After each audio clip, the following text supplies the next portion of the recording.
Perkenalkan, nama saya Aloni Janita Ella, NIM 1910416931, kelas A3 Manajemen Pagi, mata kuliah Analisis Lingkungan Bisnis atau ALB, dosen pengampu Adi Mursalin SEMM. Pada video ini saya akan membahas mengenai non-market strategi atau strategi non-pasar. Strategi pasar adalah strategi yang digunakan perusahaan untuk bersaing di pasar. Strategi pasar yang digunakan perusahaan penting karena memungkinkan perusahaan untuk memenuhi tujuannya. Ada peningkatan dalam penggunaan strategi non-pasar dengan banyak organisasi besar memilih media dan kelompok lobi politik. Hal ini menyebabkan peningkatan pendaftaran kelompok lobi di lobi AS dan media massa berjalan seiring.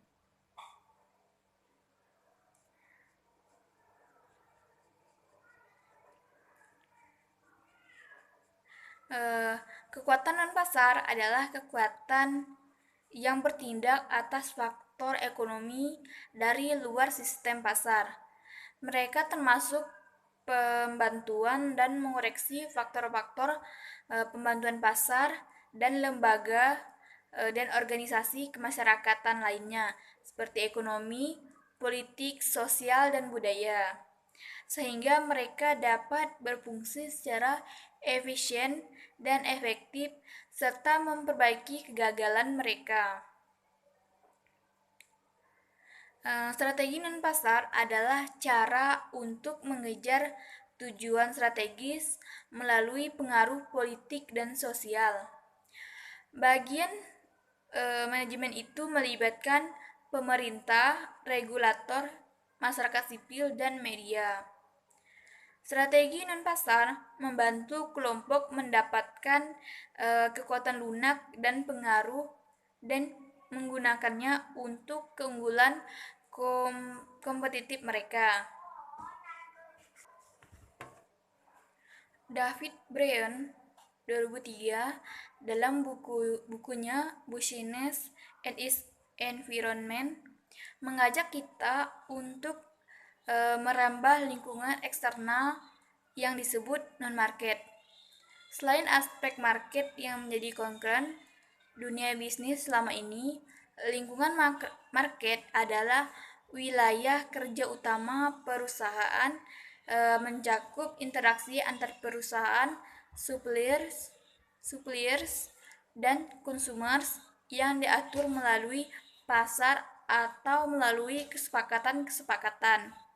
Misalnya kontrak.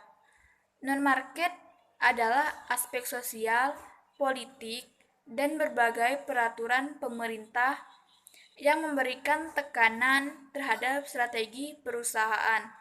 Oleh karena isu yang disandang non-market begitu luas, maka perusahaan perlu menjadikannya sebagai bagian integral dari corporate strategi. Berbagai isu seperti perlindungan lingkungan, kesehatan, dan keselamatan kerja, kebijakan teknologi, politik legislasi, regulasi, dan anti monopoli. Lingkungan bukan pasar. Perusahaan memiliki 4 komponen. Yang pertama, isu atau persoalan pokok. Yang kedua, interest atau kepentingan. Yang ketiga, institution. Dan yang keempat, information atau informasi. Sekian penjelasan materi dari saya. Saya ucapkan terima kasih.